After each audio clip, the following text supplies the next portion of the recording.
네, 안녕하세요. 김태훈 매니저입니다. 자, 우선은 이 데모 1차 목표가 달성을 해가지고요. 오늘 출발도 기분 좋게 시작을 하도록 하겠습니다.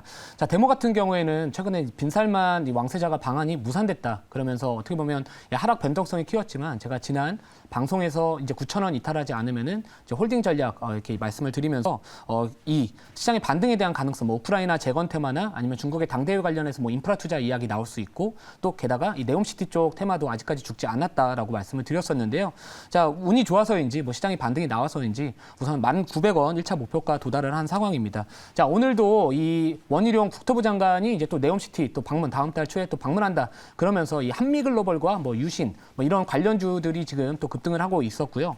자, 그러면 결국에 이 종목 같은 경우에는 이제 어제 다른 관련주들 대비해서 상대적으로 좀 먼저 올랐던 측면이 있기 때문에 자, 오늘의 이런 2%대 정도의 조정은 쉬어가는 흐름이지 않을까라고 말씀을 좀 드리고 싶고요. 자, 기술적으로 보면 이전 고점, 어제 장대 앙봉으로 이전 고점을 돌파를 한 상황이기 때문에 제가 지난번 제시해드렸던 목표가 12,500원 정도까지는 바라보시면서 또 대응하는 게 나쁘지 않을 것 같다라고 좀 말씀을 드리고 싶습니다.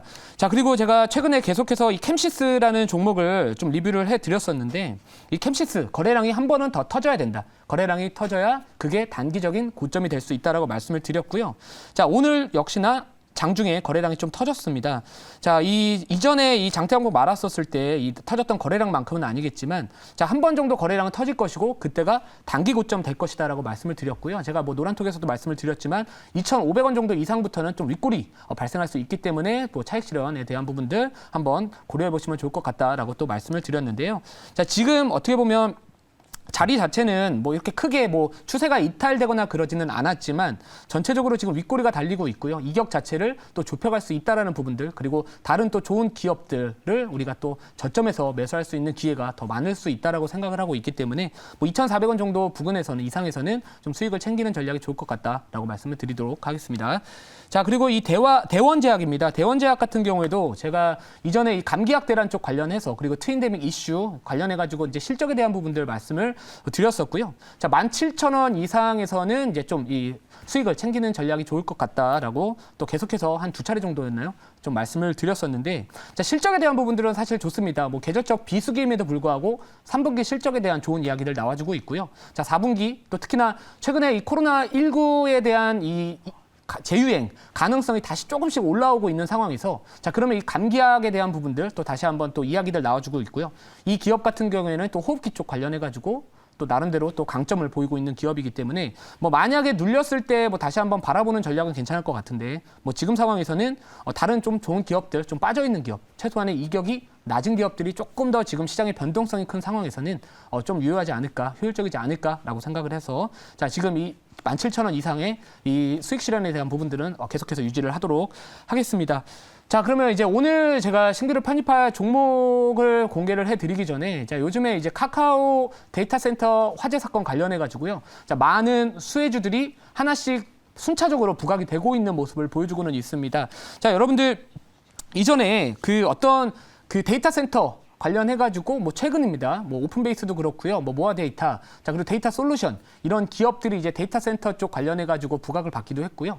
자, 한미 글로벌 같은 경우에도요. 물론 네옴시티나 우크라이나 재건 쪽으로도 많이 알고 있으실 종목이겠지만 이쪽도 그 데이터 센터 쪽 관련해가지고요. 또 나름대로의 또 반사 이익을 얻을 수 있는 기업이기도 합니다. 자, 근데 이제 이 다양한 이 데이터 센터의 화재 로 인해 가지고 투자 포인트를 좀 잡아봤는데 자, 뭐 이전에는 뭐 애플페이나 뭐 삼성페이 그러니까 카카오페이 쪽 관련해서 수혜 받을 수 있는 뭐 삼성페이 관련주나 뭐 이런 애플페이 관련주들도 뭐 부각을 받을 수 있겠지만 자, 아직까지 좀 부각을 받지 못하는 부분들이 좀 있는 것 같아요. 자, 이번에 오늘 발표됐었는데 뭐 화재의 이유가 이 리튬 배터리 쪽에서 이제 화재가 발생을 했다라는 부분이기 때문에 자, 이쪽 관련해가지고 이 배터리 화재 쪽 관련해가지고 부각을 받을 수 있는 기업을 오늘 편입을 할 예정입니다. 자, 현재가 58,600원이고요. 자, 종목명은 바로 대보 마그네틱이라는 기업입니다. 자, 대보 마그네틱 기업은 말 그대로 이 기업명에서 볼 수 있겠지만 이 마그네틱, 자석을 의미를 하고요. 자, 이전에 이 ESS 화재 쪽 관련해가지고 부각을 받을 때마다 그 배터리 제조 시에 이 철 성분이 만약에 들어가게 된다면은 이 화재 사고의 원인이다 이렇게 주목을 받기도 했었던 기업입니다. 자, 최근 이 소재 임가공, 이 수산화 리튬 쪽 관련해가지고요. 소재 임가공 사업도 하고 있으면서 전반적으로 이 양극재 쪽 관련된 이 특히나 이 하이 니켈계 이 배터리 가 계속해서 성장성을 제일 주도할 이 양극재, 이 배터리이기 때문에 자, 이쪽으로부터 또 수산화 리튬 인가공 사업을 하고 있는 부분이 앞으로 또 주목을 받을 수 있지 않을까라고 해가지고요. 자, 이 대보 마그네틱이라는 기업을 가지고 와봤습니다. 자, 자료 보면서 설명을 드릴게요. 자, 이 대보 마그네틱이라는 기업이고요. 자, 다음 자료 보시면은 자, 최근에 이제 배터리에서 스파크 발생을 했다. 그래서 카카오 데이터 센터의 화재 원인인가 이런 이슈들이 나와주고 있고요. 자, 최근 이 배터리 시장이 성장을 하고 있습니다. 특히나 자, 이전에 이 ESS 쪽 에너지 스토리지 시스템 같은 경우에도 에너지 저장 장치 쪽도요. 자, 2020년도하고 2021년도에 화재는 생각보다 많이 나진 않았어요. 근데 그 전에는 거의 열 몇 건 정도씩 났었거든요. 19년도, 18년도에. 근데 올해 다시 그 추세가 늘어나고 있습니다. 자, 올해만 하더라도 벌써 6건의 ESS 화재 사건이 났기 때문에 자, 이 관련 당국, 정부에서는 이 배터리 시장이 앞으로 이 전기차 시장의 성장 그리고 ESS 쪽도 풍력이나 이 태양광과 같은 신재생 에너지 쪽 산업이 성장을 하게 된다면 ESS 관련된 이 배터리, ESS 배터리도 앞으로 같이 동반 성장을 할 수밖에 없는 상황이기 때문에 자, 아무튼 이런 이 관련된 규제 앞으로 더욱더 강화될 수 있지 않을까라고 생각을 했기 때문에 이 대보 마그네틱이라는 기업을 한번 제가 오늘 편입을 하는 상황이고요. 자, 다음 자료 볼게요. 자, 양극재 수요 전망입니다. 자, 결국에는 이 대보 마그네틱의 이 전방 산업 그리고 주요 고객사가 이 소재 기업들이기 때문에 자, 최근 이 양극재 관련된 기업들 뭐 에코프로비엠이나 뭐 LNF, 뭐 포스코 케미칼 이런 기업들의 주가 추이가 상당히 좋습니다. 자, 그 기업들이 결국에는 이 캐파를 계속해서 증설을 하고 있고요. 자, 그러다 보니까 이 외형 성장에 대한 부분들 같이 나오다 보니까 결국에 사이즈가 커지고 있다라는 부분입니다. 자, 결국에 그 고객사를 주요 소재 기업을 갖고 있는 이 대보 마그네틱도요. 뭐 카카오 데이터 센터 쪽 관련해서 단기성 어떻게 보면 부각을 받을 수도 있는 거고요. 자, 이 양극재 수요의 전망이 앞으로도 꾸준히 우상향이 전망이 되고 있기 때문에 또 이 기업 한번 주목을 해보시면 좋을 것 같고, 자, 다음 자료 볼게요. 자, 수주 잔고 추이를 보시더라도요. 자, 올해 그리고 내년 올해 벌써 1분기와 2분기의 수주 잔고가 21년도를 그냥 넘어섰습니다. 뭐 넘어선 정도를 떠나가지고요.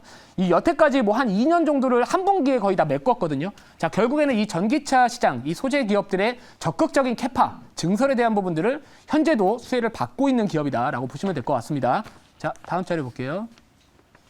자, 그리고 이제 최근에 이 리튬 쪽 가격 관련해가지고요. 뭐 포스코 엠텍이나 이런 관련주들이 최근에 급등을 하고 있는데, 자, 결국에는 이 국내 연간 리튬 수입 현황을 보시면, 자, 지금 이 하이 니켈계 이 배터리에 쓰이는 리튬, 앞으로 채택이 돼야 되는 이 리튬은요, 탄산 리튬이 아니라 수산화 리튬입니다. 이 탄산 리튬 같은 경우에는 중국에서 강점을 보이고 있는 리튬 인산철, 이 LFP 배터리에 주로 들어간다라고 보시면 될 것 같고요. 자, 우리나라 이 LG 에너지 솔루션이나 뭐 삼성 SDI, 뭐 SK온과 같은 우리나라 기업들 같은 경우에는 보통 3원계 배터리, NCM 배터리 쪽 관련해가지고, 어떻게 보면 이 글로벌 시장을 주도를 하고 있는 상황이기 때문에 자, 이 국내 연간 리튬 수입 쪽에서 이 수산화 리튬 쪽 관련해서 이 시장의 성장을 직접적으로 또 수혜를 받을 수 있는 기업이 대보 마그네틱이다. 왜냐?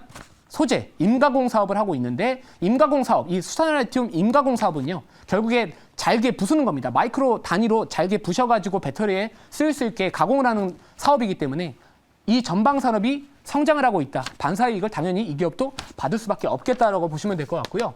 자, 우측 자료 한번 보시면 자, 최근에 이 NCM, 이 하이 니켈계 배터리가 앞으로의 이 비중이 상당히 늘어날 것으로 예상이 되고 있습니다. 자, 지금 같은 경우에는 뭐 NCA 같은 경우에 니켈, 코발트, 알루미늄 쪽인데 점진적으로 줄어들고 있는 상황이고요. 제일 앞으로 큰 비중을 차지할 수 있는 부분들이 이 니켈 비중이 거의 90%를 차지할 수 있는 90%를 차지할 수 있는 이 하이 니켈계에 대한 채택이 앞으로도 증가할 수밖에 없는 상황이기 때문에 좀 이런 부분들에서 오늘 또 포인트를 잡아봤다라고 보시면 될 것 같습니다. 자, 다음 자료 볼게요.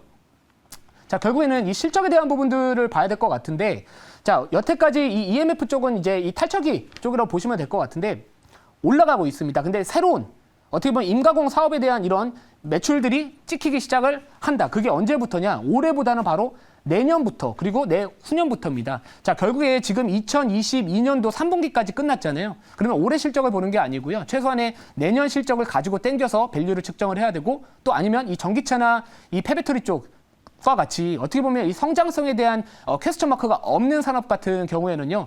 2년치도 저는 충분히 땡겨올 수 있다라고 생각을 하고 있기 때문에 자, 이 기업에 대한 부분들은 자, 여기까지만 좀 말씀을 드리고요. 자, 질문을 받도록 하겠습니다. 네, 제가 질문해 보겠습니다. 오늘 대보마그네틱 탈철기를 생산하는 업체에 또 편입을 하셨는데 말씀하신 것처럼 뭐 카카오 이슈에도 엮여서 좀 단기적인 상승 기대를 좀 해볼 수 있을 것 같고 제가 질문드리고 싶은 포인트는 이제 최근에 이제 2차 전지 섹터 흐름이 너무 좋잖아요. 잘 올라오고 있는 상태인데 결국에는 대보마그네틱도 전방 산업이 이런 양극재 업체나 이런 그 같은 산업 쪽의 업체들한테 공급을 하다 보니까 2차 전지 섹터 전체에 대한 좀 전망을 어떻게 보고 계시는지 그게 좀 궁금합니다. 그래서 그거에 대한 답변 좀 부탁드리겠습니다.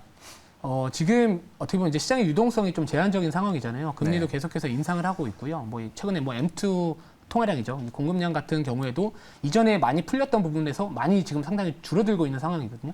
그럼 결국에 지금 돈 자체는 제한적이다. 그럼 결국에 어떻게 보면 아까도 말씀드렸지만 이 앞으로의 성장성에 대한 불확실성이 상대적으로 적은 산업이 나름대로 좀 투자자들의 관심이나 이런 이 주가가 하방 경쟁을 가질 수 있다라고 생각을 하고 있기 때문에 이런 부분들을 놓고 본다면은 네. 뭐 2차 전지 쪽, 특히나 뭐 소재 쪽도 그렇고 장비 쪽도 그렇고 뭐 셀업체들도 그렇고요. 저는 이쪽 시장은 그래도 우리가 그나마 몇 안 되는 지금 시장에서 살아남을 수 있는 산업이다라고 생각을 하고 있습니다. 그래서 뭐 2차 전지 쪽은 뭐 앞으로 발전할 수밖에 없다. 그게 뭐 지금 이 보통 주가라는 거는 이 결국에 이 성장률이 좀 꺾여야 되는데 그 성장률이 지금 아직까지 뭐 꺾이는 흐름은 아니고요. 오히려 계속해서 유지를 하거나 그 이상의 성장률을 보여줄 가능성이 좀 상대적으로 높은 산업이기 때문에 뭐 이쪽 산업은 꾸준히 우리가 앞으로도 뭐 1년 뒤에도 2년 뒤에도 좀 주목을 해야 되지 않을까라고 생각을 하고 있습니다.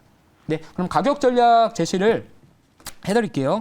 자, 1차 목표가는 61,500원이고 61,600원이고요. 2차 목표가는 65,500원, 그리고 손절가는 5만 원 제시를 해드리도록 하겠습니다.